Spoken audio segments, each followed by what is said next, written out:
ساڵانە بە هەزاران کەس لە سەرتاسەری جیهان خۆیان ئامادە دەکەن بۆ ئەوەی گەشتێک بۆ وڵاتی سعودیە بکەن بە مەبەستی ئەنجامدانی عومرە، بەڵام لە مانگی ڕەمەزاندا ئەم ژمارەیە زۆرتر دەبێت. گەشتی عومرە ئەو گەشتەی ساڵانە بە هەزاران کەس لە هەرێمی کوردستانیش تێیدا بەشداری دەکەن. دوای خۆ ئامادەکردنیان ئەو کەسانە بەرەو فڕۆکەخانە بەڕێ دەکەون تاکو سەردانی سعودی بکەن. ئەو گەشتە بافڕۆکە لە نێوان هەرێمی کوردستان و سعودیا زیاتر لە 2 کاتژمێر و نیو دەخایێت. شاری مەدینە هیچ ئەرکێکی عومرەیی تێدا نییە، بۆی عومرەکاران دوای دابەزینیان لەو شارە ڕۆژانە سەردانی مزگەوتی پێغەمبەر درودی خۆی لەسەر بێت دەکەن و نوێژی خۆیان دەکەن، چونکە هەر نوێژێک لە مزگەوتە خێرەکەی بەرامبەر بە 1000 نوێژە. هەر کەسێک بێتە مزگەوتی پێغەمبەر درودی خۆی لەسەر بێت ئەوەی لەبیرە کە سەردانی گۆڕی پیرۆزی بکات و سەلامی لێ بکات.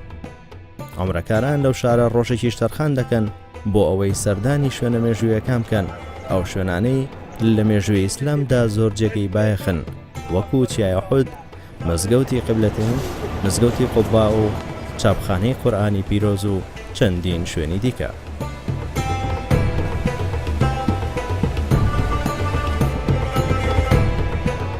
بۆ هاوڵاتیانی کوردستان ئەو گەشتە 10 ڕۆژ دەخایەنێت، 4 ڕۆژ لە شاری مەدینە و 6 ڕۆژیش لە شاری مەکەی پیرۆز دەمێنەوە.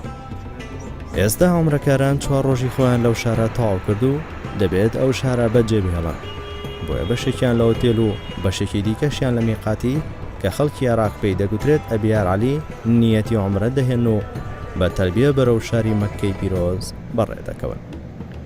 ڕێگەی نێوان شاری مەدینە بۆ شاری مەکە نزیکەی 450 کیلۆمەترە کە بە پاس زیاتر لە 6 کاتژمێر دەخایەنێت. ماوەگە تێپەڕ دەبێت و هێدی عومرەکاران لە شاری مەکە نزیک دەبنەوە بۆ ئەوەی ئەو ئەرکە ئەنجامدەن کە بۆی هاتوون. هەمیشە واڕێک دەکەوێت کە بە شەو عومرەکاران بگەن، بۆیە لەگەڵ گەیشتنیان دوای هێنانە خوارەوەی جانتاکانیان لە ئۆتێل یەکەم هەنگاو بۆ ئەنجامدانی عومرە دەنێن، ئەویش سەردانی کردنی ماڵی خوایە کە بە حەرەم ناسراوە. عومرەکاران دوای چوونیان بۆ حەرەم کە مزگەوتی مەکەیە و قیبلەی مسلمانان لەوێ یەکەم قۆناغی عومرە دەست پێ دەکەن کە بریتیە لە 7 جار سوڕانەوە بە دەوری بەردی ڕەش، لەگەڵ هەر جارێکیش دوعا بۆ خۆیان دەکەن. دوای ئەو قۆناغە 2 ڕکعات نوێژ دەکەن بەرامبەر بە شوێنی ئیبراهیم پێغەمبەر درودی خۆی لەسەر بێت کە بە مەقام ئیبراهیم ناسراوە و بریتیە لە پارچە ئاسنێکی زەرد بە شێوەی قوبا کە دەکەوێتە بەردەم دەرگای کەعبە.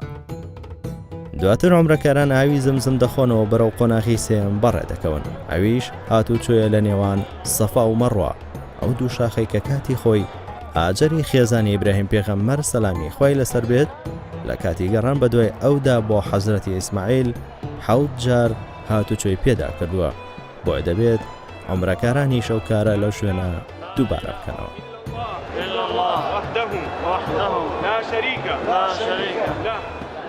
دوای ئەنجامدانی سەفا و مەڕوا و دوعاکردن تێیدا قۆناغی کۆتایی دێت کە بریتیە لە قەش بڕین کە بۆ پیاوان باشتر سەریان بتاشن، ئەگەرنا چەند مویەک لە قەشیان ببڕن و بۆ ئافرەتانیش چەند تاڵەمویەک لە قەشیان ببڕن.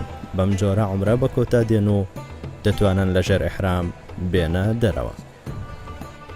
عومرەکاران بۆ ماوەی 6 ڕۆژ لەم شارە دەمێنەوە و ڕۆژانە بۆ هەر 5 نوێژ سەردانی حەرەم دەکەن، چونکە خێری هەر نوێژێک بەرامبەر بە 100,000 نوێژە. ڕۆژەکان کۆتایی دێت و عومرەکاران خۆیان ئامادە دەکەن بۆی بگەڕێنەوە وڵاتی خۆیان بە هیوای ئەوەی کە جارێکی دیکە بۆیان بڕەخسێت عومرە بکەن.